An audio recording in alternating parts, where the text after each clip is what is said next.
All right, so gang, what are we doing today? Um, in this classroom, I just primarily want to go over all the assignments with you guys, primarily part one and part two, and just kind of explain a little bit why we're doing them, um, and hopefully make it a little more clear for you guys as to how you maybe can tackle the assignments, especially when it comes to just drawing the hands and the digits, and maybe how you can better simplify them and also maybe better manipulate the shapes that you're seeing. So, the first assignment is the assignment of the mittens, right? Drawing 30 mittens. And now I say in the it's the only one where I say that you have to do it without reference. Now, it's not um, obligated to do it without reference, but it is. I'm just primarily giving you that assignment to do it without reference, just to train your spatial awareness, right? Just to think about how these simpler shapes kind of relate to each other and how you can create basically the the encompassing shape of the hand, right? So it's all about, this is a really good exercise to just start designing, as well as getting familiar with the gesture of the hand, the proportions of the hand, and also just your spatial awareness when it comes to drawing the hands, right? So just try to really focus on getting some nice structure and focus on your perspective, right? This is a really good one to just focus on a little bit more of your intuitive perspective compared to always thinking about, you know, 1 point perspective, 2 point perspective, 3 point perspective. Instead of worrying about that, just try to maybe look at your hand, right? And from that, try to figure out what the perspective is, and then try to mimic that with the mitten hand, right? I feel like that's a really good exercise for you to do, because it basically just trains you to come, like, basically invent a little bit how you can draw in perspective on a very simple subject, right? So this is a really nice exercise for you to do. And next to that, so instead of only doing like these very simple or very rigid hand mittens, you can also try to play a little bit with gesture, right? And I think for this one, if you're still having trouble with gesture, just try. You can look at reference, right? There's nothing wrong with that. If you want to look at a little bit more dynamic hands and stuff like that, it could be really beneficial to you to look at a bit of reference, just to, inform you about how the encompassing shape could look, and then you should try and translate that to this mitten, glove, or whatever, right?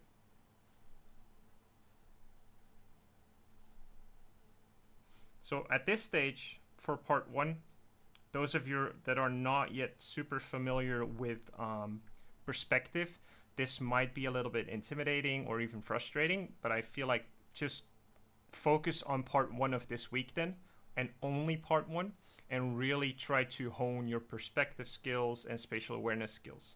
And don't worry about anything else, right? I feel like you first need to get that down before moving on into more complex things like anatomy, and especially design. Okay. Now the only thing that kind of, and this is more aimed at you more advanced or intermediate artists, is the only thing I kind of do not like about the mitten hand is the rigidness of the thumb area, right? So you always see this generic like triangular shape of a thumb. Now, the thing I don't like about it is that it doesn't really account for the movability and the flexibility of the thumb, right? And now I do get that you can rotate this triangle, or you can manipulate it a little bit, but it doesn't have a really good sense of movement. And that's why I like to replace that with a little bit more of an advanced mannequin for the mitten. And the way that I do it, like if we have the regular mitten hand like this with a curved bow, so I'm drawing a front view now, right? So this is like that mitten hand that we know, like this. And then we have that thumb area like this.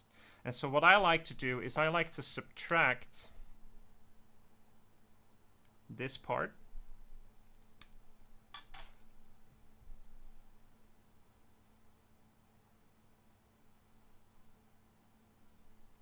Like that.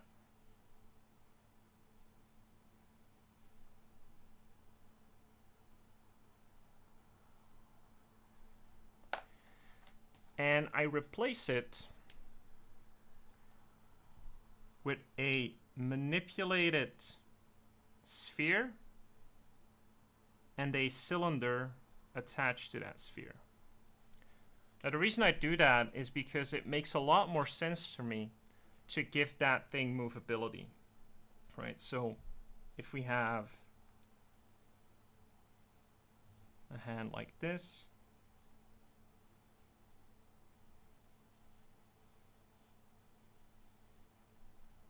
right, I'm cutting out that shape, I'm inserting that manipulated kind of sphere. And what I mean by the manipulated sphere is that we have a regular sphere that looks like this, and I'm manipulating it to be a little bit more squished, right?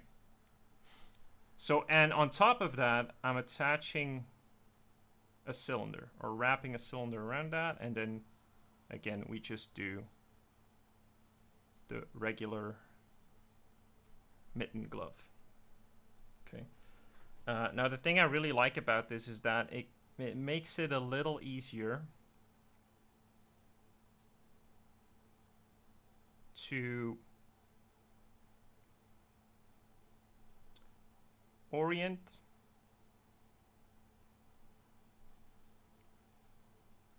your thumb in space.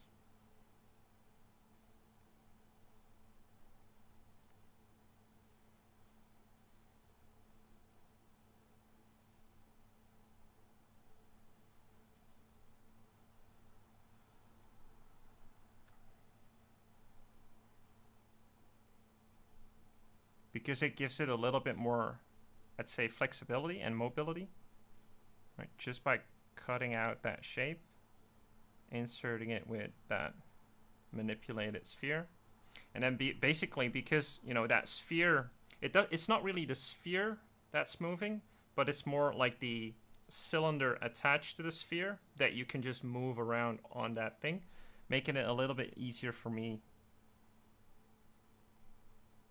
to understand where I can orientate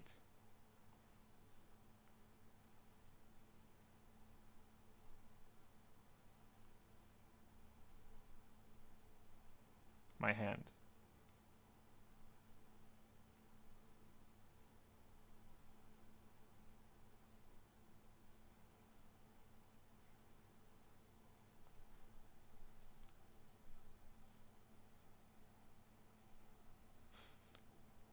Does that kind of make sense for you guys, for everyone?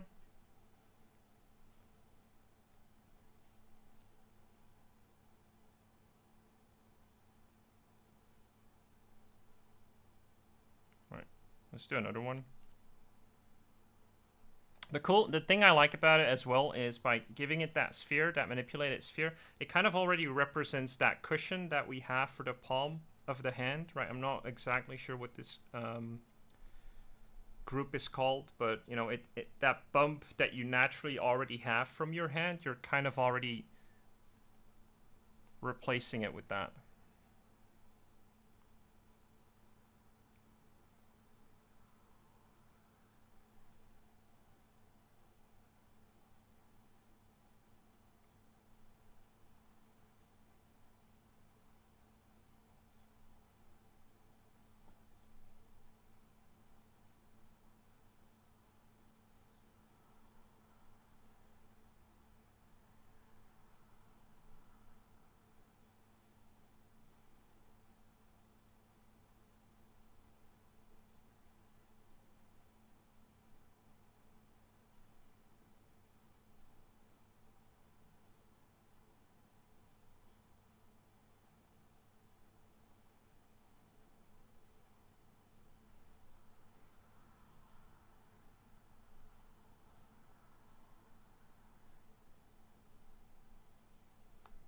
All right, so thinking about just the mitten hand and then maybe replacing the area of your thumb. If you're familiar, if you're a little bit more familiar with perspective and simple shapes, and especially cylinders in this case, then try cutting out that shape, replacing it with that sphere, manipulated sphere, you know, a little bit more squished, and adding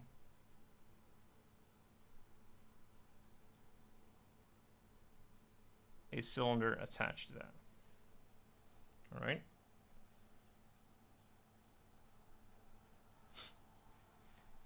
Okay, and so moving on to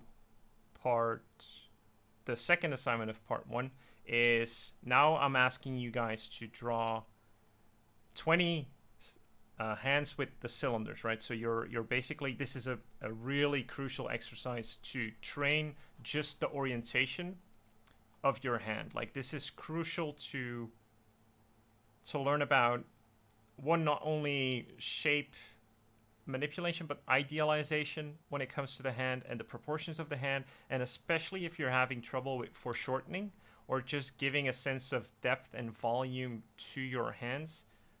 This is, I think this is just one of the most beneficial exercises to do, and it's definitely not like we're not reinventing the wheel here. This has been done many times before, but I feel like it's a crucial one to just help you learn about the orientation of your hand. And I know that a lot of you that are watching right now are still very, very unfamiliar when it comes to cylinders. So I highly recommend that you check out the cylinder video on the fundamental section, because you really do need to get down with the orientation of the ellipses and the major axis and the minor axis, and you kind of need to know a little bit of the theory of cylinders, and then you need to train that, just draw as many cylinders in as many angles as you can in order to familiarize yourself with that and get a little bit more intuitive, because you do need a sense of intuitiveness when it comes to drawing these cylinder hands, right? So again, it's a really good, really nice exercise just for learning how to draw foreshortened hands.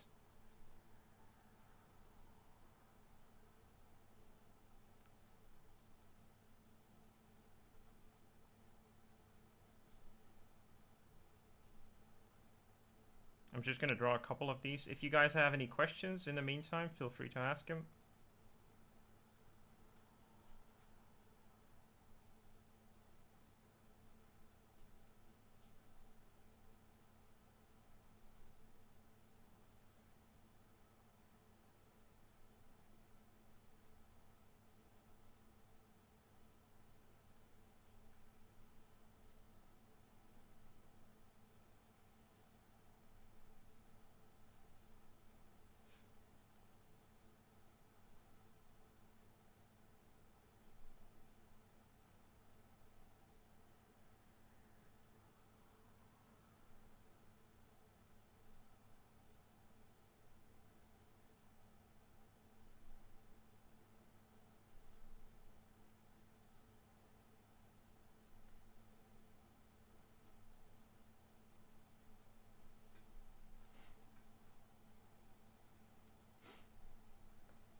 Yeah, so that's a really good remark there, Madaway.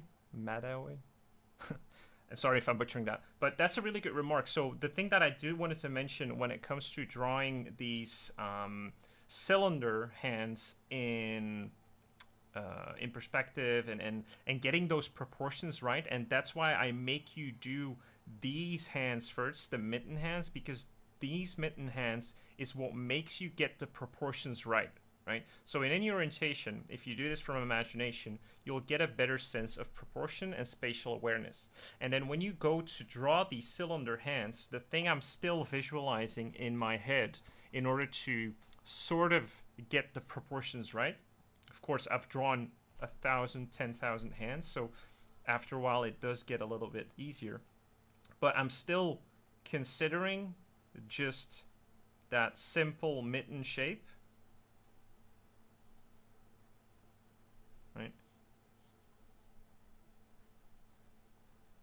that I get from drawing all these mitten hands. And that's the thing about if you draw some of these mitten hands and then you manipulate some of those shapes, you make it a little bit more gestural. I've seen some beautiful submissions already. If you can then pre-visualize that on paper, or in the beginning if you want to do it in pencil as an underdrawing, and then draw your cylinders within that shape, the encompassing shape, that's going to really help you with your spatial awareness and just the proportions and the accuracy of your hand. Right, so that's really important as well.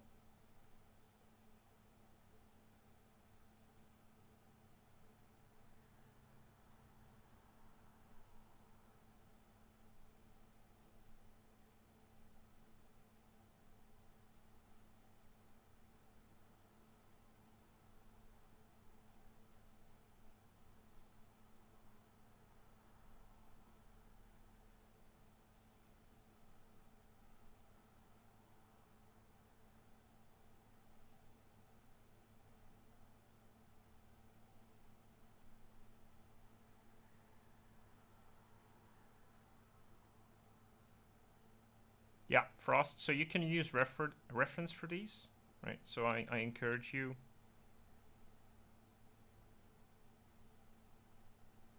And so another thing when it comes to, I think I mentioned this in the tutorial section as well, or in the tutorial video.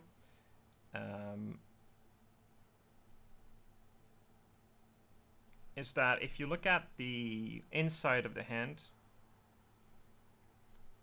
let me just use my hand. When it comes to the proportions of the hand, like if we think of the fingers, and I'll mention this later as well. So if we think of the fingers in terms of proportional accuracy, it's like two equal cylinders in size, right? And these two equal cylinders represent these two parts of the finger, but the outside of the hand, not the inside. Why not the inside? Because if you turn your hand around, you can see this webbing, right? So from the inside, the cylinder, like from my first phalange, or the proximal phalange, is going to be shorter, a lot shorter than the distal one, right? So these two, these are going to be much longer than the bottom one. And so that's something that you need to keep in mind, and that will make the inside of your hand or the outsides of your hand proportionally more accurate.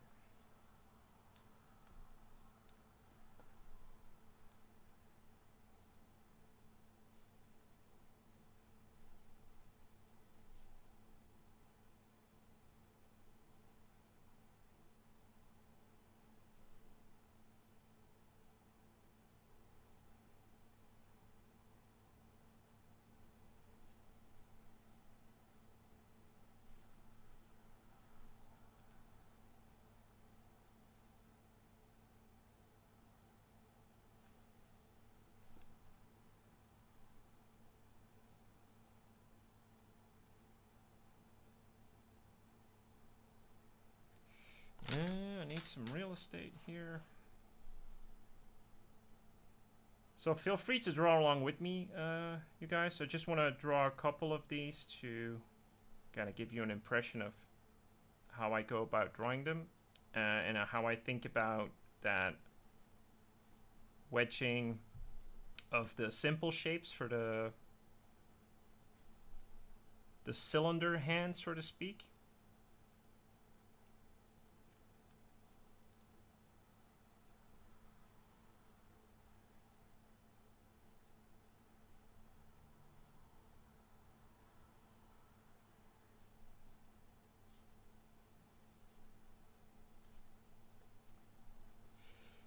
And now, of course, you guys have heard me talk about shape manipulation, right? And the thing is, and that's also why I really like these cylindrical fingers for the hands and the fingers and just the mannequinization of the hand, is that you can learn to manipulate these simple shapes first before doing it on anything complex. And what I mean by that is that instead of having a super rigid box for the palm of the hand, right, and having super rigid finger cylinders attached to that, try having some fun with them and try bending them, exaggerating them, especially like the palm of the hand, and I'm just going to draw through this a little bit, is that the palm of the hand is super flexible, right? So it's going to bend inwards quite a lot, and our fingers can bend a little as well, right? And so if you add a little bit of that gestural nature onto these simpler forms already, you can create something a lot more interesting, and something that already feels a little bit more alive, as opposed to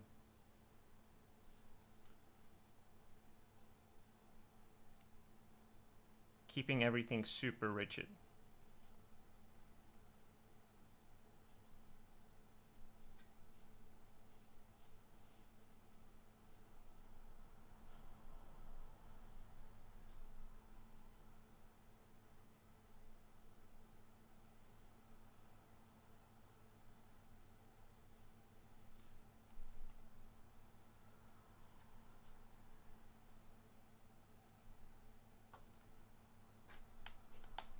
All right.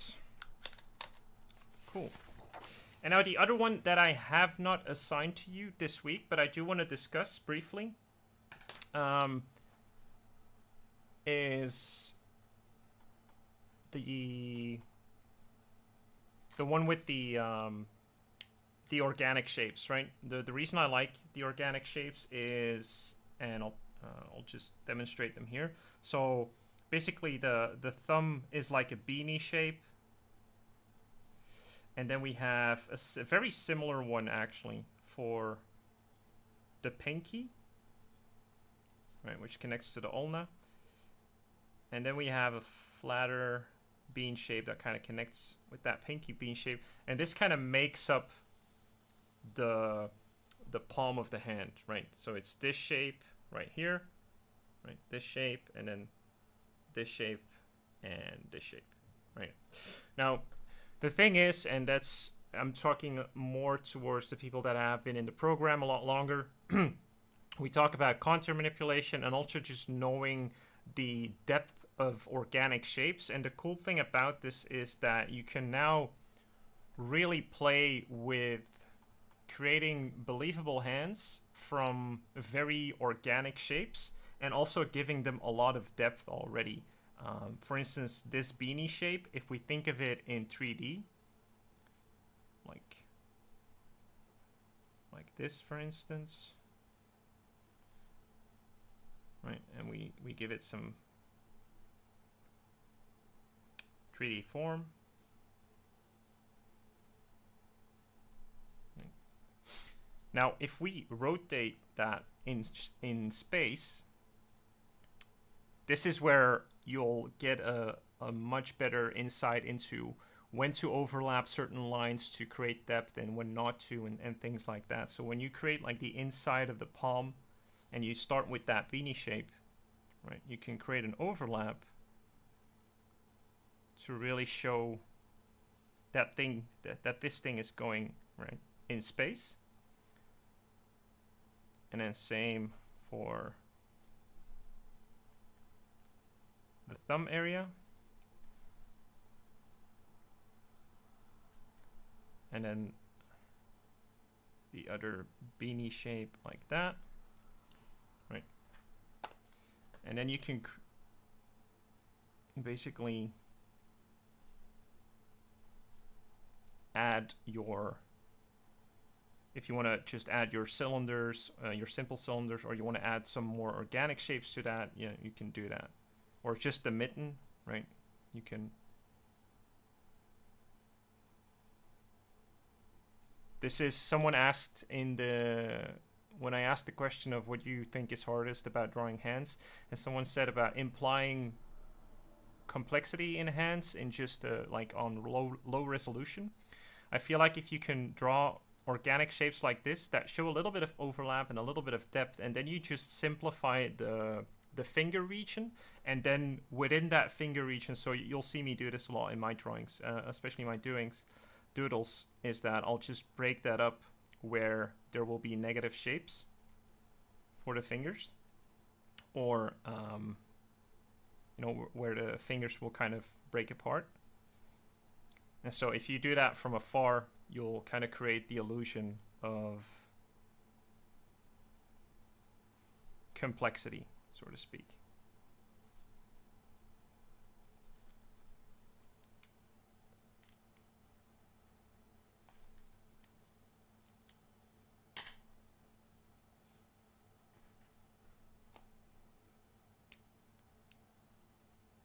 Right, so thinking about that contour in space can help add volume to your drawings. But again, this is more like organic drawing. If you still struggle with that, just keep to the first assignments of part 1.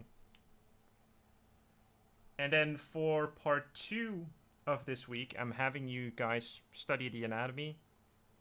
Now, I'm primarily having you study that just because you understand, to have an understanding of why we flex our fingers, why we can extend them, and also why all these, phalanges, distal, proximal, etc., where they are a little bit, and how you can interpret the knuckles.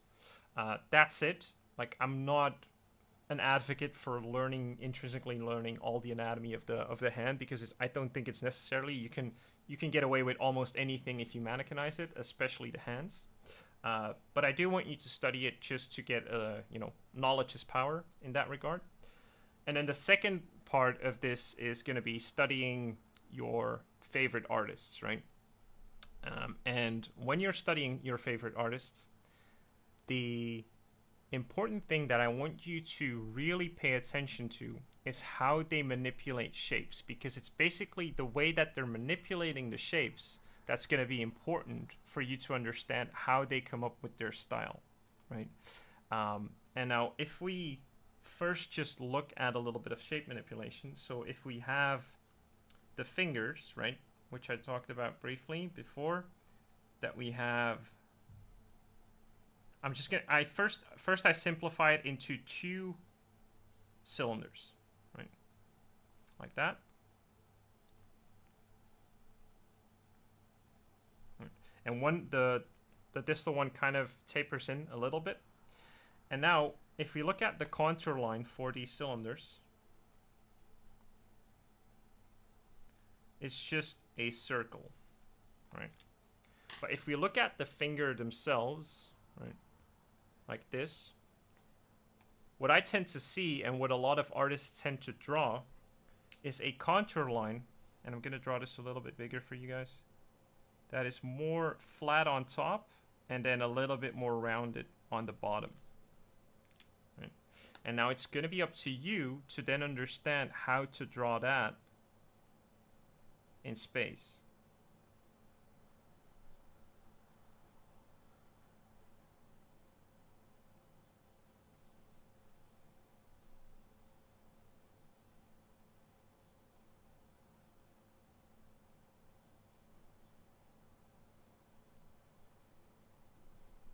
Right? And then if we interject like a half a sphere in here, you can sort of regard that as a knuckle. And this starts to represent a finger much better, right? And then on top of that finger, what we basically add, very simple, if I do it in a graphic manner, is we just add half a sphere, right? So instead of having an entire sphere, we're just chopping it in half, and that's what we're adding to that finger. And so then it starts looking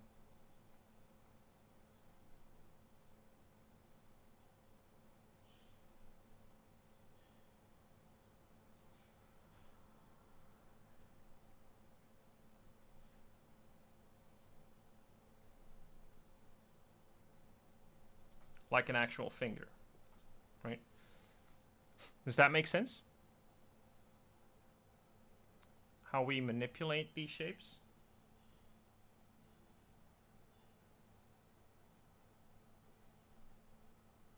I think that's the main thing, the main focus you should have if you have trouble with just accurately representing the fingers.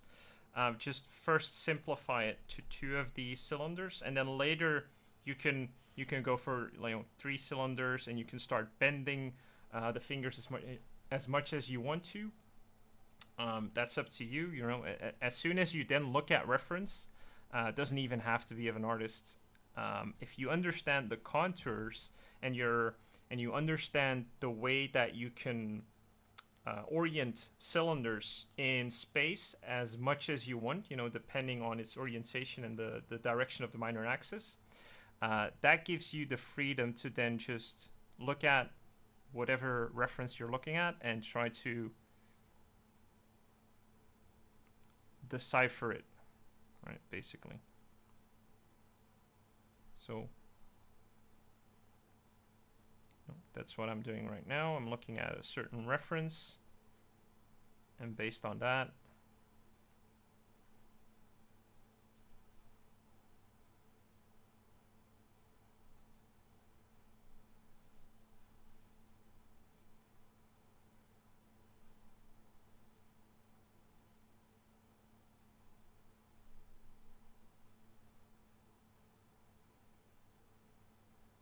but I'm constantly considering that manipulated contour line.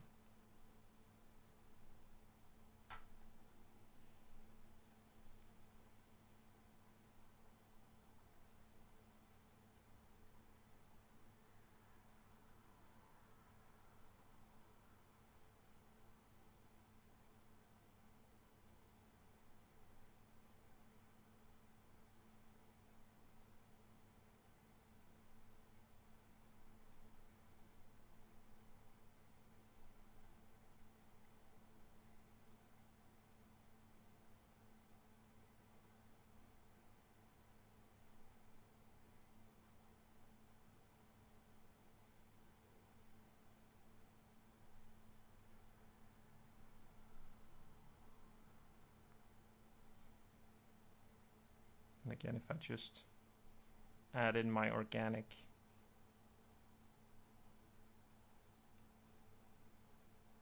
beanie shapes.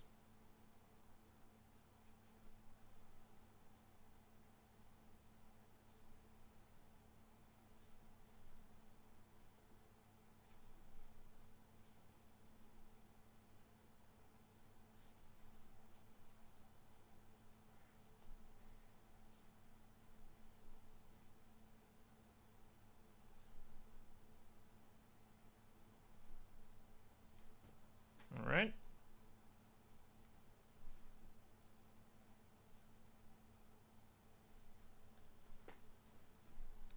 So just thinking about simple shapes and how they're being manipulated can really, really help you when it comes to just figuring out complex shapes, especially like hands, because there's so many moving parts.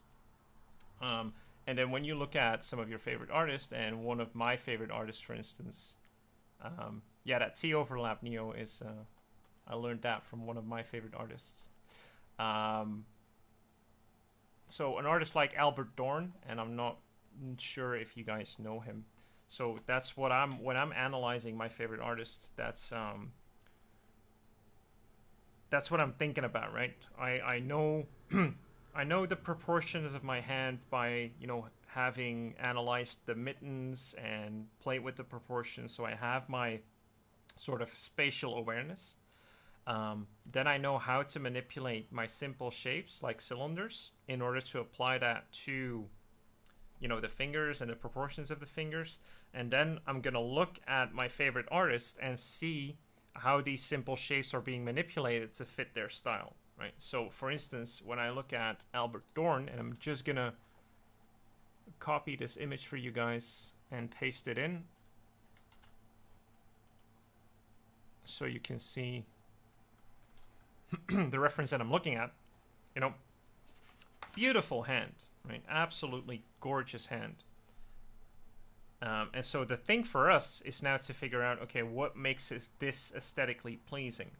And what I want you guys to do, especially in the beginning when you're learning, as I said in the video, is first draw the encompassing shape, draw the simplified mitten, and then within that start drawing or analyzing the hand, just because you'll have a better setup for correct proportions, right?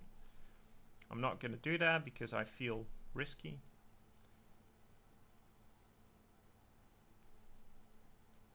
Right. But the things that I'm analyzing from, Albert Dorn in this case, is that he really loves to exaggerate the knuckles, right? You can see it, especially in his line weight. There's like a lot of exaggeration in the knuckles and curvature in the cylinders, right? So instead of just having straight cylinders, he's kind of exaggerating like the bony part versus the muscle part, right? So the bony part he really curves in, then overemphasizes the knuckle, and then the fleshy part he kind of exaggerate a little bit with more of a rounded form.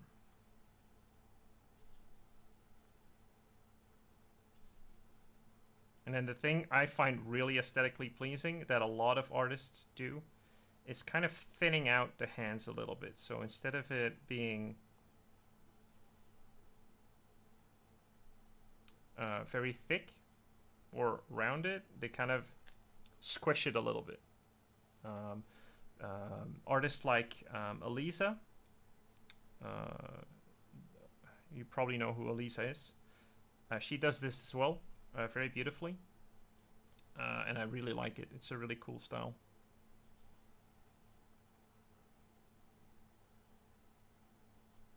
So again, over exaggeration of that knuckle, creating a little bit of overlap.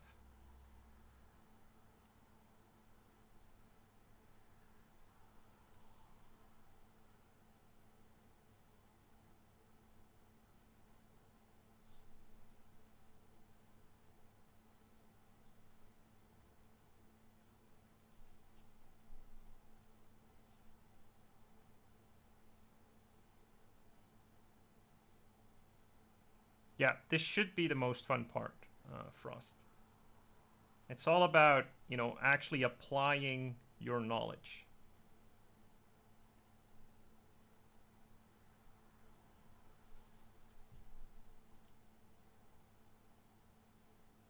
But again, I feel like, and you should feel that for yourself as well, you have to earn studying these artists. It should be, you should be coming from an analytical point of view before really jumping into anything else. The thing that I'm also seeing with Albert Dorn is that these beanie shapes, these rounded shapes that I really round off to make it softer, he really kind of chisels them, right? Really angular designs instead of it being nice and round and curved. Like he tends to really make it super angular.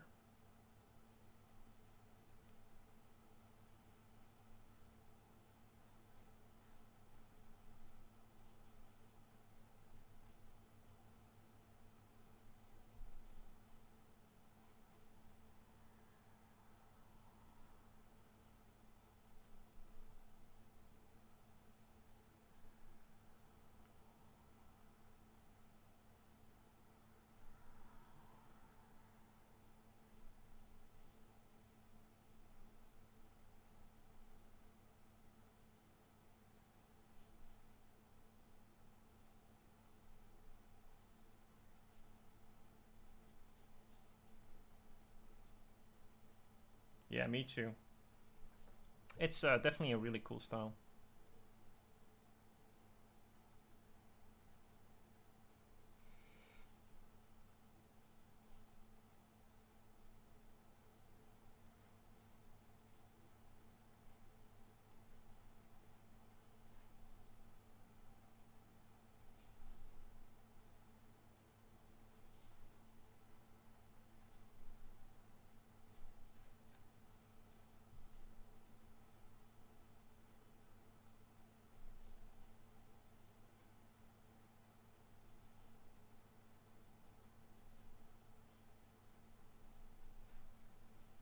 When it comes to the transition from the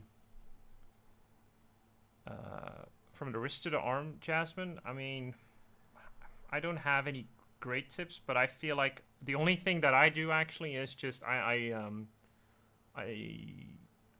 change the level at which they sit against each other. So what I mean by that is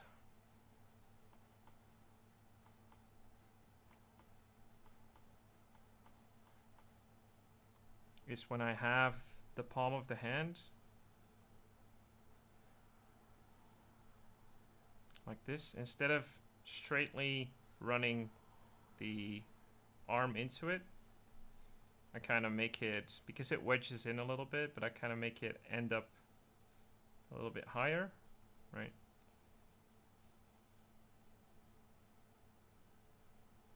And then start from there. And then you have that kind of small transition going downwards into the hand. It's most like the step effect that you see in the hands. You can also just envision, if it makes it a little bit easier for you, especially when it comes to rotation and mechanical, you can envision a little bit of a cylinder in between. Because that, especially when you bend the hand like this to get like the super gestural feeling, you have this curvature between all this carpal bone that you have. You can have like a cylinder that kind of represents this rounded edge before it moves into the arm.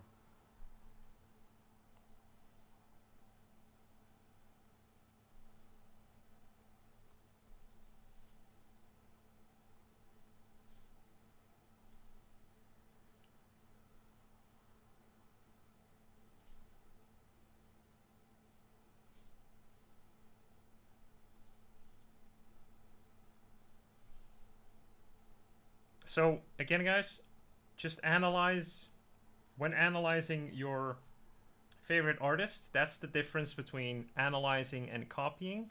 Don't just copy them because they have cool hands. They have cool hands for a reason.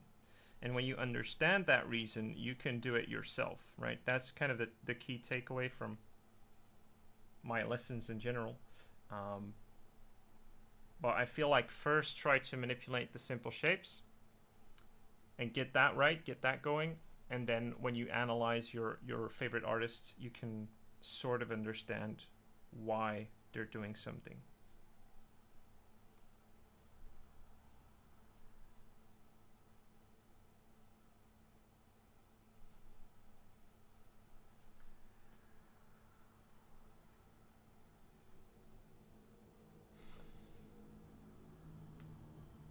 Oh, so Michiel, the T overlap is something that I do a lot in my fingers as well.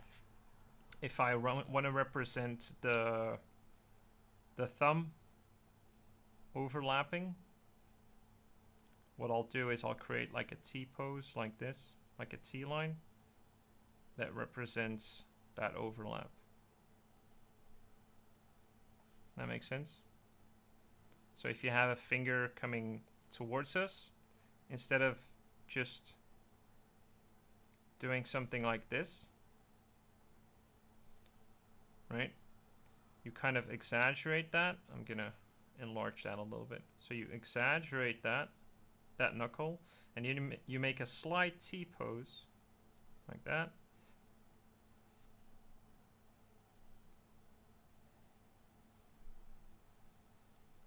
But it needs to be shorter, more like this.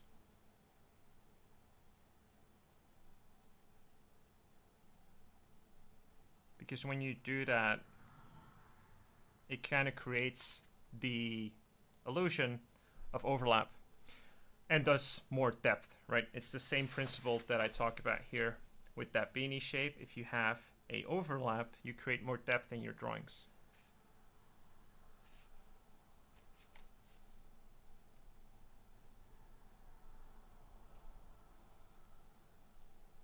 And the cool thing about this beanie shape, by the way, and that's the last thing I'm going to mention, is that when you get more familiar with shape manipulation, think about inflation, for instance, you can just, and this is more like an ideation trick, you can just manipulate the shapes that make up like literally one half of the hand and then try to design the rest around it. For instance, with something like a creature hand, you can, instead of having this simple palm, You can inflate that beanie shape, like really exaggerate it, and then maybe make a smaller thumb, and then exaggerate the pinky shape as well. Create a little bit of an overlap. You know, something like this. You can really exaggerate that, and then on top of that,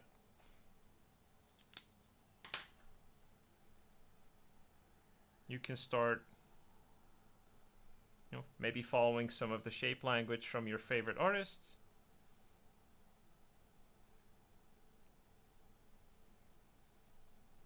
You can really start to have some fun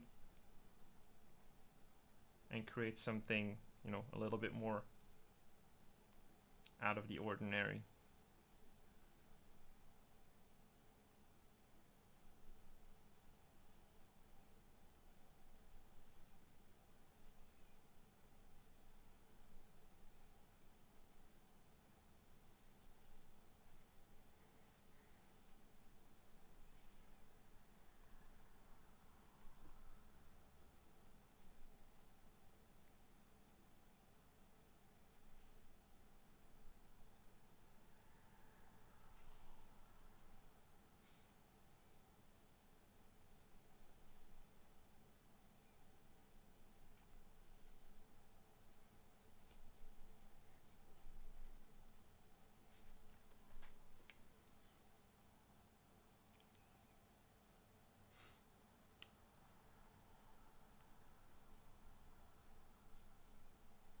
All right. So that's everything I had to say about this week. Any questions?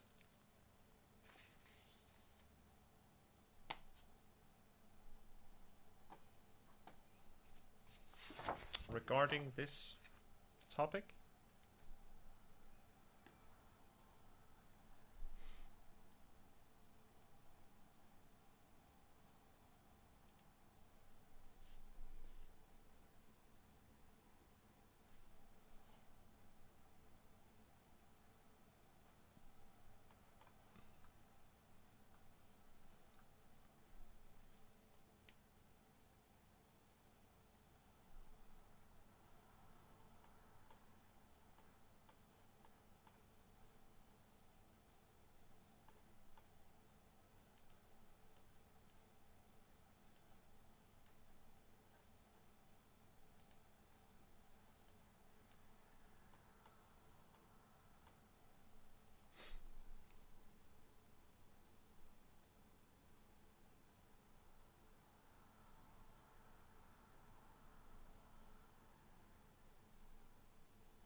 When you want to make a clenched fist look natural, Macabite, just always consider your mitten hand, right? Let me do this in green. Consider the curvature of your hand, right? Because a clenched fist, when you clench, you can see that, right? We have this curvature, and when you clench your fist, that curvature becomes exaggerated, and that what makes it look more natural. So you can even exaggerate that form just a little bit, right? Because it goes inward like that. And now I'm just drawing the mitten hand, right? Just for you to see.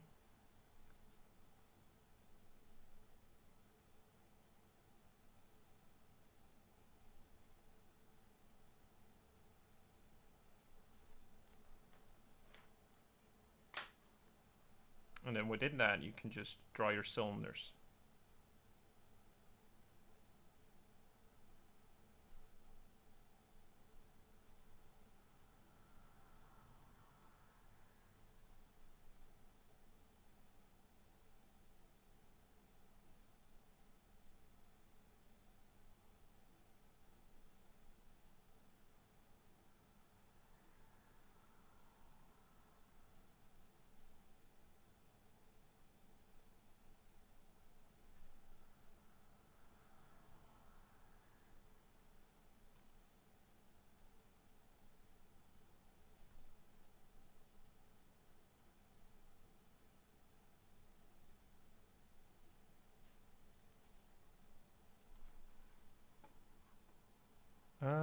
Is there a trick to know what orientation of the nail of the thumb will take?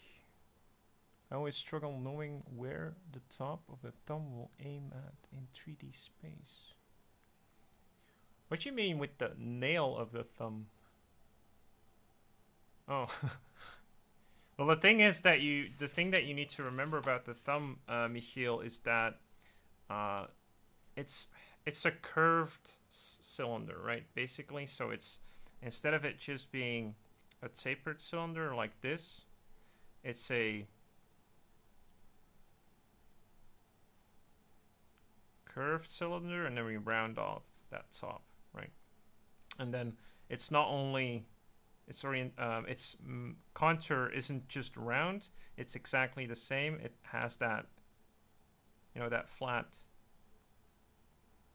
thing that I just discussed about, like this contour, right? And so when we go to draw it, it's basically how I see it, at least. With that manipulated contour. And then based on that, it doesn't really matter what orientation it is. You'll always kind of know, at least I hope. Even if it's coming like really towards you, you can basically figure it out based off of its contour, and then based off of that, you can see where the nail is. Does that kind of make sense? Okay. When drawing mitten hand, how does one tackle separated fingers? Well, it's not necessary per se, Baloo, if you don't want to. I mean, it's very hard to draw separated fingers from the mitten. You can definitely do it if you want to. It's either you draw the encompassing shape, right? Like you draw the entire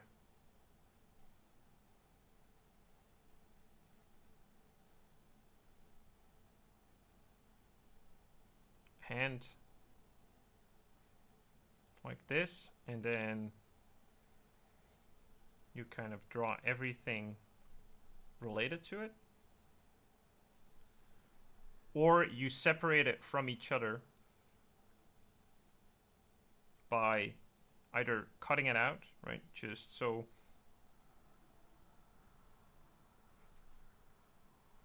like this, if you want to, but then at all times add volume to both things that you're separating, right? So you either draw the entire encompassing thing, or you give volume to everything.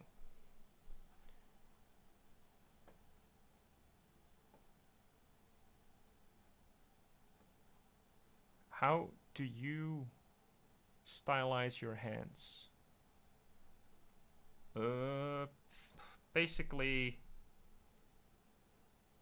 like an accumulation of a little bit of Bridgman, Albert Dorn, Loomis. I don't have a fixed thing yet, but I do love, like I said, what Albert Dorn does, what Elisa does a lot as well. Instead of having fingers that kind of have certain thickness like this, right? What I like to do, what I love to do is really, so I like to really flatten out those shapes.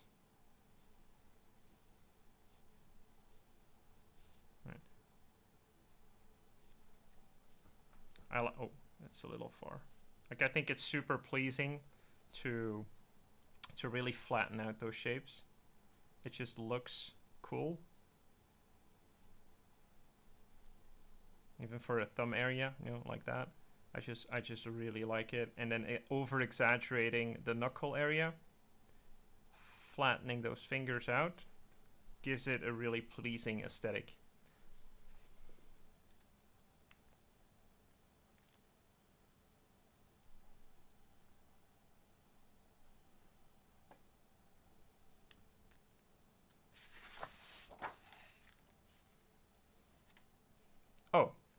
Good question, Nayo. The difference between male and female hands, the main difference is in the. There's two things in terms of shape language. You tend to use softer forms for female hands, right? So instead of being very rigid, I'm just gonna draw on a new face. Let's do two colors. So male is let's do a male finger, right? So as I did before.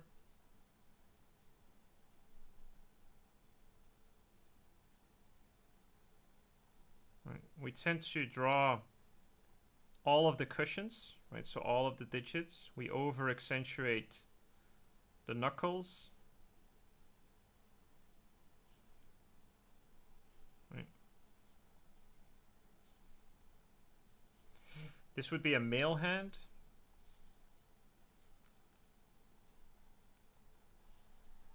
And then a female hand is usually a lot softer. One, it tapers in a lot more, and I'm not saying everyone does this, but I kind of tend to skip the most distal knuckle, right? So this one. So making it more, and Leyendecker is a great example of this. So what I do is I add curvature, and then I triangulate it a lot more. So we have that knuckle, like that. And then I even skip this part, right? So I just go straight in, like that, and then I bend in.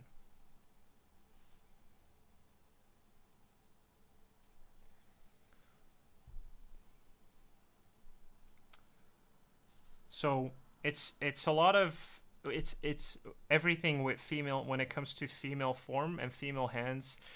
Even with the face, you tend to use softer forms. Now, this is not a requirement. Again, don't quote me on this, but it tends to be a common practice because it makes things look softer, right? So we diminish the amount of knuckles that you see exactly to make it aesthetically pleasing, and we skip as much bumps and angles as we can with female hands. The reason we do that, it's the same reason that you don't really draw a lot of lines on a female face, right? You keep it soft because it ages her a lot faster, right? It's the same with hands. If you draw too many lines on a female hand, she will just look older and the hand will look older.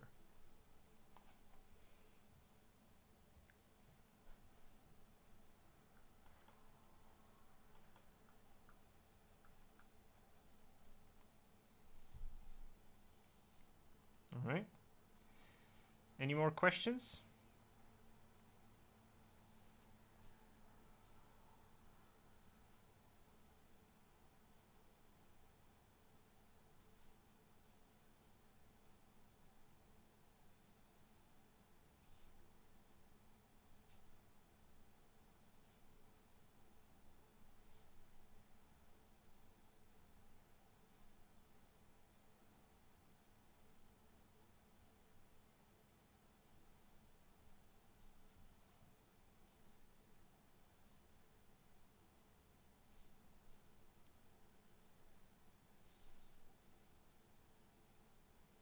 No more questions?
What are some common mistakes to look out for in part 1? Not to get not to get over confident with your mitten hands. And what I mean by that is like going into the other assignments too quickly and then skipping part one too fast, especially the mitten hands. I feel like try, or at least try to do it without reference for the last half, right? Just do 15 of them with reference if you want to, and then do 15 without reference, just to really focus on that spatial awareness and the proportions of the hand in different angles, especially for shortening, going away from us, in different like weird angles. Try like a really high up angle, really down low angle, things like that, just to familiarize yourself with space, and then move into the cylinder hands.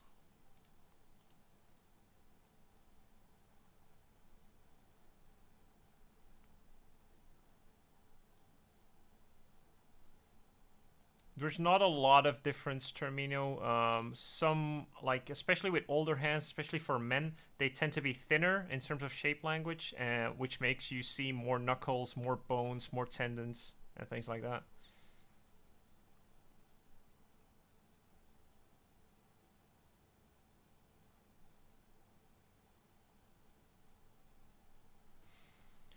All right, that's 1 hour, guys. I'm gonna leave it at that.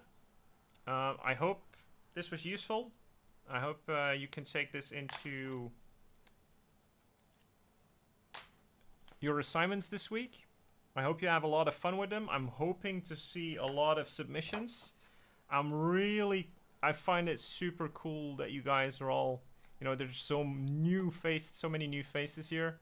I absolutely appreciate it. That's fantastic. So yeah, I'm really keen to see more submissions from you guys, see more interaction on the community. It's been great so far. So thank you very much, and I'll see you in the next one. The next session is going to be a doodle session, by the way, guys. Just for all of you newcomers, we're going to have a collective doodle session in Magma Studio this Saturday at 2 p.m. I will post a topic this week, so be sure to attend it if you just want to have some fun, relax, we can talk, whatever, okay? I'll answer any questions. The classroom sessions, I usually put everyone on mute because I just need to say what I have to say, but in the lounge sessions, we can chat and whatever. All right, have a good one, guys, and see you later. Bye-bye.